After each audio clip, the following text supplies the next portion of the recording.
YCP ప్రభుత్వం మూడు రాజధానుల పేరుతో మూడు ముక్కలాట ఆడిందని పురపాలక పట్టణాభివృద్ధి శాఖ మంత్రి నారాయణ విమర్శించారు. మంత్రిగా ఈ రోజు ఆయన బాధ్యతలు స్వీకరించారు.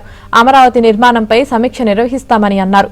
అమరావతిని ప్రపంచ స్థాయి నగరంగా నిర్మిస్తామంటున్న మంత్రి నారాయణతో మా ప్రతినిధి సత్య face to face.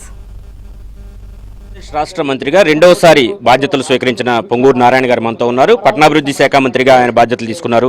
Sir, Amaravati నిర్మాణంలో అర్ధాంతరంగా గత ప్రభుత్వం నిలిపివేసింది. ఇప్పుడు దాని కొనసాగింపుకు ఏం చర్యలు తీసుకుంటున్నారు? అయితే ఇందులో అతి ముఖ్యమైనది అమరావతి రాజధాని.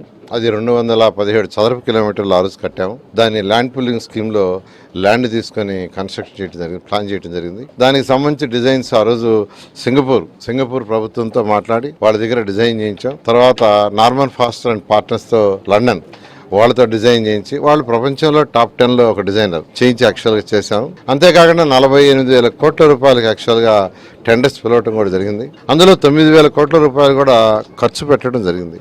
అయితే ఈ ప్రభుత్వం వచ్చి వైఎస్ఆర్సీ ప్రభుత్వం వచ్చి వాటిలన్నింటినీ పక్కన పడేసింది. మూడు రాజధానులు అంటూ మూడు ముక్కలాట ఆడుతూ ఎక్కడా కట్టకుండా చేసి ఉన్నదాన్ని కూడా అన్ని కంప్లీట్గా మీరందరూ చూసారు. ఈ మధ్య అంతా ఎక్కడ పడితే పొదలు గదులు అంతా తయారైపోయినాయి. కాబట్టి వీటన్నిటి మీద మళ్ళీ రివ్యూ చేసుకుని చేయాలా. నేను ఇవాళ ఛార్జ్ తీసుకున్నాను కాబట్టి రివ్యూ చేస్తాను. అయితే ఒకటి, నాకు 2014 నుంచి 19 దాకా చేసిన అనుభవంతో ఒక అవగాహన ఉంది. వీటన్నిటిని ఒక 2.5 years రోడ్లు, డ్రైన్స్, డ్రింకింగ్ వాటర్ ఫెసిలిటీస్, తర్వాత 5 బిల్డింగ్స్ ఏదైతే టవర్స్ ఉన్నాయో, సెక్రటరియట్ టవర్స్ కావచ్చు, అసెంబ్లీ కావచ్చు, 2.5 years కంప్లీట్ చేస్తామని అవగాహన ఉంది. ఏదేమైనప్పటికీ అధికారులతో కూర్చొని డిస్కస్ చేసి ఒక క్లారిటీగా రైతులకి, రాష్ట్ర ప్రజలకు చెప్పడం జరుగుతుంది. టైం బౌండ్ ఈ టైంలో కంప్లీట్ చేస్తాను. దాని ప్రకారం ముందుకు పోవడం జరుగుతుంది. రాష్ట్ర ప్రజలు మన మీద ఎంతో నమ్మకంతో ఈరోజు ఎన్డీఏకి 164 సీట్లు ఇచ్చారు. అంతేకాకుండా ప్రతి దగ్గర అత్యధిక మెజారిటీతో కూడా గెలిపించారు. వాళ్ళకి ఏదైతే అవసరమో ప్రజా అవసరాలు తీర్చడమే ప్రభుత్వం యొక్క బాధ్యత. ప్రభుత్వం యొక్క బాధ్యత ఏంటంటే వాళ్ళకి ఏమవసరం ఉంటాయి. మున్సిపల్ శాఖ తీసుకుంటే వాళ్ళకి ఏమవసరం ఉంటాయి, రోడ్లు, డ్రైన్స్, డ్రింకింగ్ వాటర్, ఎలక్ట్రిసిటీ, తర్వాత హౌసెస్, పేదలు, నిరుపేదలకు హౌసెస్, ఇలాంటివి ఉంటాయి. వాటిని మనం చేయాలని చాలా క్లియర్గా చెప్పారు. అదేవిధంగా అమరావతి రాజధాని కూడా ఒక టైం బౌండ్లో కంప్లీట్ చేయాలని క్లారిటీ ఇచ్చారు. దాని ప్రకారం ముందు పోవడం. మీరు కట్టిన ఇళ్లను కూడా గత ప్రభుత్వం ఇవ్వకుండా పాడుపెట్టిన పరిస్థితి, దాని గురించి ఏం చేస్తారు?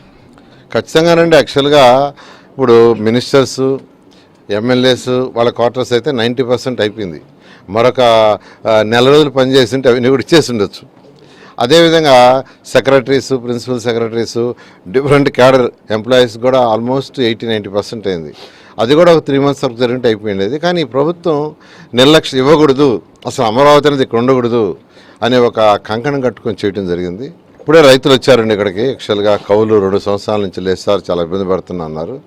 నేను సీఎం గారితో మాట్లాడి వాళ్ళకి ఎటువంటి ఇబ్బంది లేకుండా వాళ్ళ కౌలు రిలీజ్ చేసేటట్టు చేస్తాను.